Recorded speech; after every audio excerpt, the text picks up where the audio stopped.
Okay, अस्सलाम वालेकुम dear girls. सो जहाँ पे हमने कल छोड़ा था वहाँ से हम कंटिन्यू करते हैं और हमने एग्जाम्पल 2 की थी और अभी हम एग्जाम्पल 3 करने लगे हैं, which is basically the reversing the order. ठीक है, और हम ऑर्डर जो है वो चेंज कर रहे हैं और रीविजिट कर रहे हैं उसी एग्जाम्पल 2 को।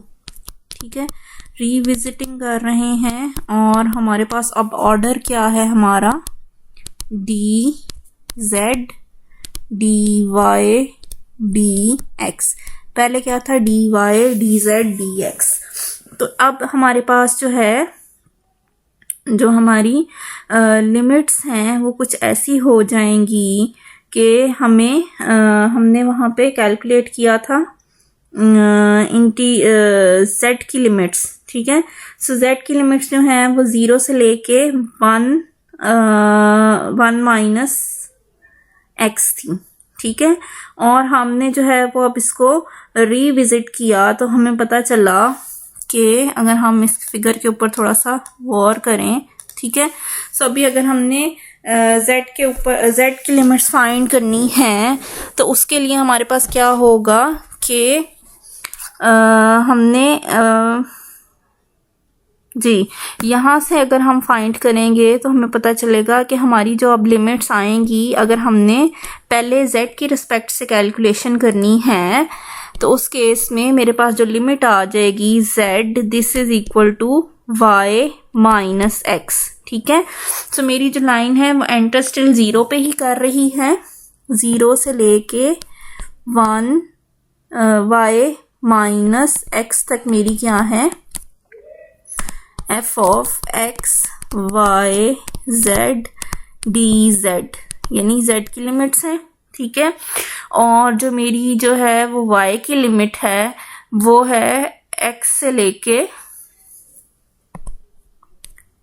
1 तक है। ठीक है, जो मेरा y है वो क्या कर रहा है, वो उसका मैक्सिमम वैल्यू क्या है, y इज इक्वल टू 1, और वो स्टार्ट कहाँ से हो रहा है, यानी ये जो मेरा y एक्सिस है ये x की सम वैल्यूज, क्योंकि यहाँ पे x की कोई ना कोई वैल्यू एग्जिस्ट कर रही है ना, जहाँ पे ये शेडो है। ठीक है, तो यहाँ पे x की कोई ना कोई वैल्यू है और x की y की क्या मैक्सिमम वैल्यू है, 1। ठीक है, so 1 integration is from x to 1 और integration is from 0 to 1।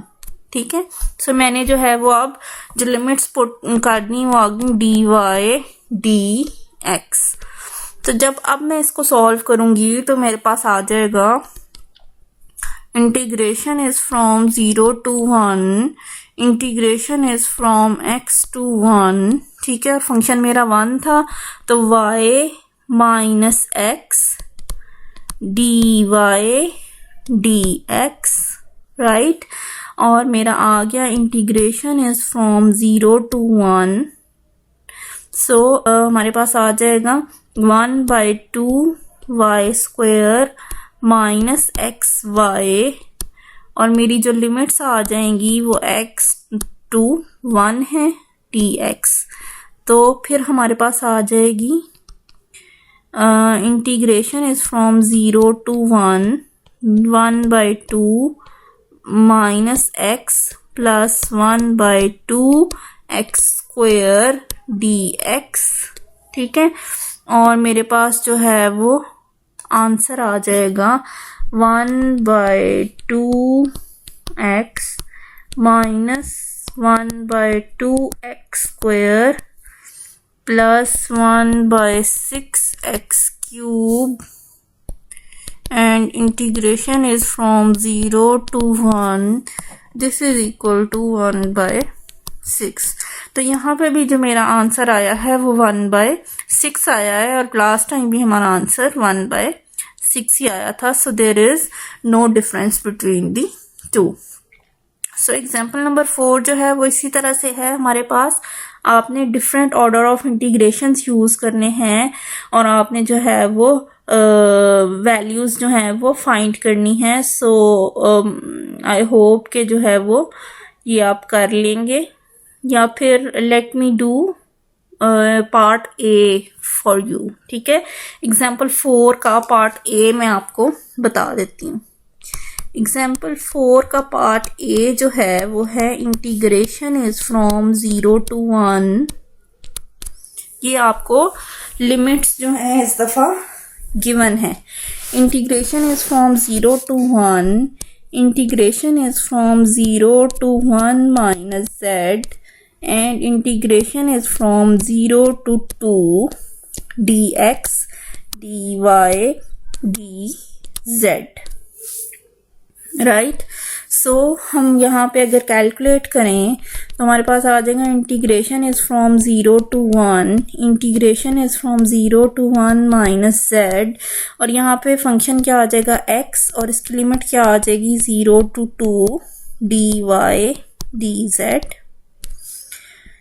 Integration is from 0 to 1, integration is from 0 to 1 minus z, तो हमारे पास आ जाएगा 2 minus 0 dy dz। So integration is from 0 to 1 जी। अब y की रिस्पेक्ट से करेंगे तो हमारे पास आ जाएगा 2y आ जाएगा, और आपके पास 0 to 1 minus z dz। So integration is from 0 to 1, 2 into 1 minus z, और माइनस लोअर लिमिट इज 0। सो हमारे पास यहाँ पे क्या आ जाएगा 2 जी, ये आ जाएगा 2 minus 2z। Integration is from 0 to 1, 2 minus 2z dz, तो ये आ गया 2z minus 2z square by 2। Integration is from 0 to 1, 2 से कैंसिल, सो अपर लिमिट आ गया माइनस 1 का स्क्वायर माइनस 2 इंटू 0 माइनस 0 का स्क्वायर। सो ये आ गया 2 माइनस 1 और माइनस 0 माइनस 0, तो आंसर आ गया मेरे पास 1। 2 माइनस 1 है 1, ठीक है। सो ये हमारा जो है वो फर्स्ट पार्ट सॉल्व हो गया। सो अब जो है वो नेक्स्ट पार्ट में भी आपको b पे भी जो है वो इसी सेम फंक्शन की जो है वो लिमिट्स फाइंड करनी है, जबकि आपके पास जो है वो dx dz और dy है। इसी तरह उससे अगले पार्ट में dy dx dz है, यानी कि मुख्तलिफ ऑर्डर्स के साथ सेम फंक्शन को इवेलुएट किया गया और आपको बताया गया है कि आंसर जो है वो ऑल पार्ट्स का सिमिलर ही आएगा, ठीक है। सो ये आपने करना है। नेक्स्ट हमारा जो टॉपिक है वो है average value of function in space. तो एवरेज वैल्यू अगर हमने फाइंड करनी है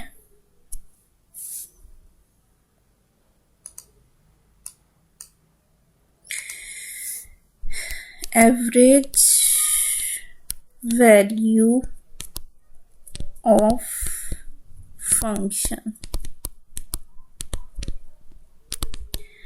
अगर हमने फंक्शन की एवरेज वैल्यू फाइंड करनी है तो हमारे पास क्या आ जाएगा average, this is equal to 1 over volume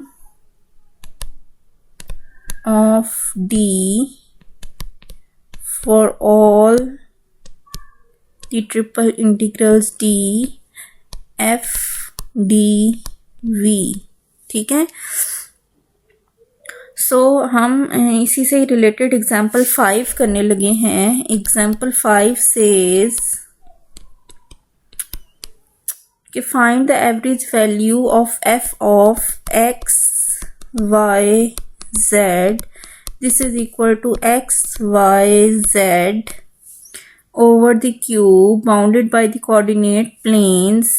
planes कौन कौन से हैं हमारे पास, x is equal to 2, y is equal to 2 and z is equal to 2 in the first octant, यानी फर्स्ट जो हमारा क्वाड्रेंट होता है तो जब हमारे पास 3 डायमेंशनल स्पेस है तो हम उसको ऑक्टेंट कहते हैं, ठीक है।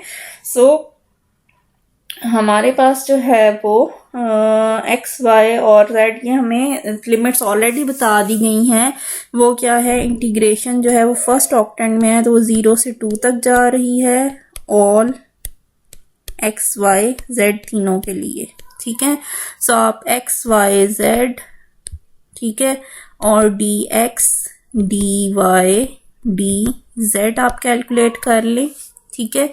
सो हमारे पास यहाँ पे क्या आ जाएगा, इस इंटीग्रल का आंसर 0 to 2 0 to 2 और यह आ जाएगा x²/2 yz और आप इसमें वैल्यू पुट कर देंगे। Integration is from 0 to 2, integration is from 0 to 2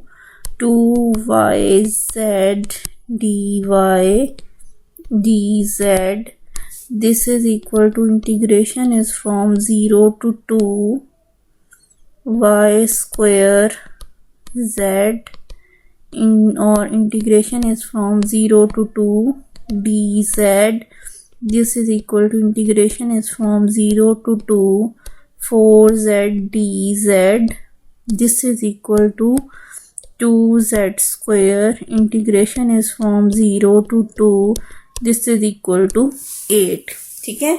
ये हमारे पास इंटीग्रेशन का रिजल्ट आ गया। तो एवरेज वैल्यू क्या होती है, इस इंटीग्रल को हमने डिवाइड करना है 1/वॉल्यूम पे, और वॉल्यूम क्या है कि length into breadth into weight, तो तीनों क्या है 2 2 2 sorry, so 2 into 2 into 2 is 8, ठीक है। सो एवरेज वैल्यू आ गई 1/8 into 8, this is equal to 1. So this is our required answer. So I hope it clarifies. So last जो हमारा topic है वो हमारा बड़ा इम्पोर्टेंट है, वो हमारी प्रॉपर्टीज़ है जो कि हम डिस्कस करेंगे अपने ट्रिपल इंटीग्रल्स के सिनेरियो के अंदर, ठीक है। सो हमारा प्रॉपर्टीज हैं, प्रॉपर्टीज ऑफ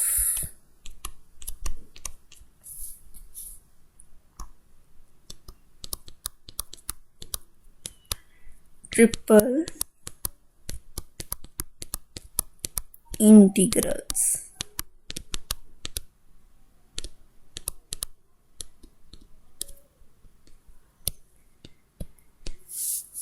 जी, तो if f is equal to f of x y z and g is equal to g of x y z are continuous,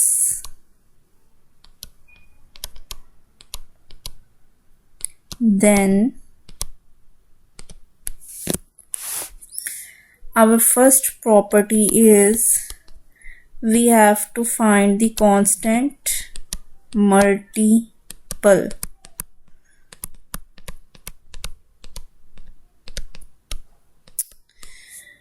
So हमारा ट्रिपल इंटीग्रल है जो कि डिफाइंड है ओवर रीजन D, और इसको मैंने multiply किया है अपने फंक्शन को किसी कांस्टेंट k के साथ into F T of v। So this is equal to कि अगर मैं अपने कांस्टेंट को बाहर लिख लूँ और अपने जो फंक्शन है उसके ऊपर मैं अपने ट्रिपल इंटीग्रल को अप्लाई कर दूँ तो मेरा आंसर जो है वो सिमिलर आएगा, ठीक है। इसी तरह मेरे पास जो है वो सम एंड डिफरेंस है।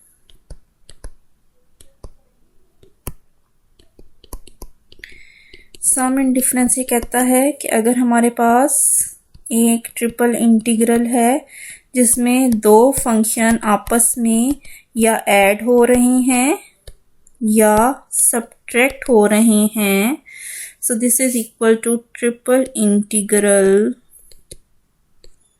D F of D V plus triple integral D G of D we.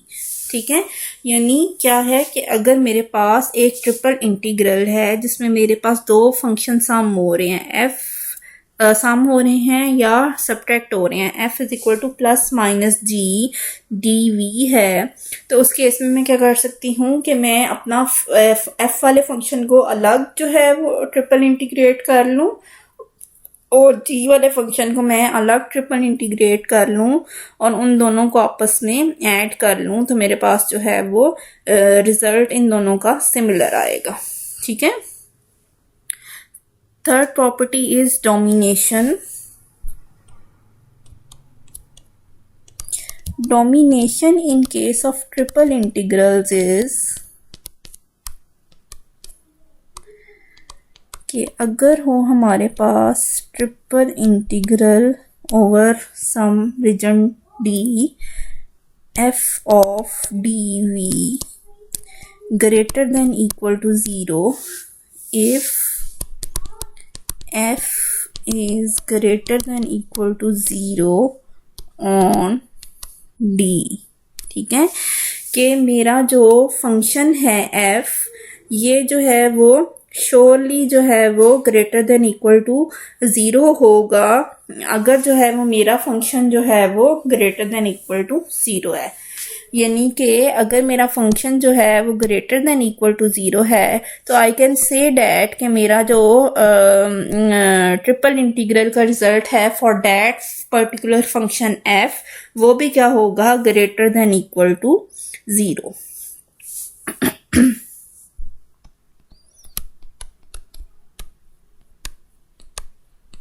इसका बी पार्ट है कि हम triple integral function F D we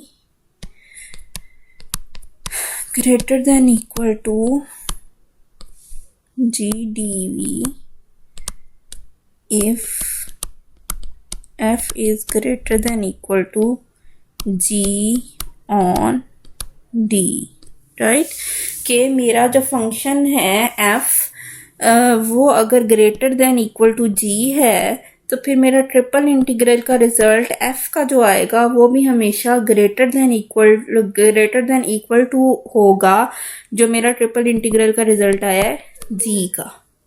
यानी इन अदर वर्ड्स कहने का मकसद ये है कि जो मेरा फंक्शन एफ का रिजल्ट आया है इस केस में अगर मेरा फंक्शन एफ जो है वो बड़ा है जी से और मैं अपना ट्रिपल इंटीग्रल कैलकुलेट करूं एफ का और ट्रिपल इंटीग्रल कैलकुलेट करूं जी का, तो अगर एफ जो है वो जी से बड़ा था तो श्योरली जो है वो ट्रिपल इंटीग्रल ऑफ एफ जो है वो भी श्योरली बड़ा होगा ट्रिपल इंटीग्रल ऑफ जी से। ठीक है, और लास्ट प्रॉपर्टी हमारे पास है एडिटिविटी की। Additivity says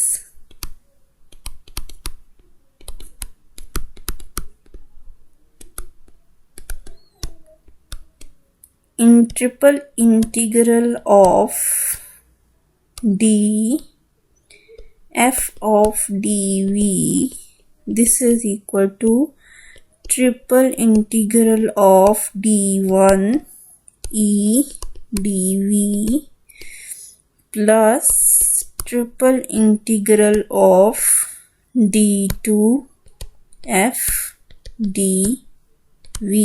ठीक है, यानी क्या है कि अगर मेरे पास जो है वो वेयर इसके ऊपर एक कंडीशन है कि d क्या है, d is the union of d is equal to d1 union d2। इसका मतलब क्या है कि अगर जो है वो मेरा टोटल रीजन क्या था, डी था, और मैंने उसको डिवाइड कर दिया है d1 d2 में, ठीक है, और मैंने अपने फंक्शन f को, ठीक है, उसमें क्या है कि अपने फंक्शन f को, एक मिनट जी, यहाँ पे f ही है, अगर मैंने अपने फंक्शन f को d1 तक इंटीग्रेट किया है और अपने फंक्शन f को d2 तक अलग इंटीग्रेट किया है, यानी मैंने अपने रीजन को डिवाइड कर लिया है दो रीजन्स के अंदर, d1 और d2 के अंदर, जबकि d1 और d2 मिलके क्या बना रहे हैं, टोटल रीजन डी बना रहे हैं, ठीक है।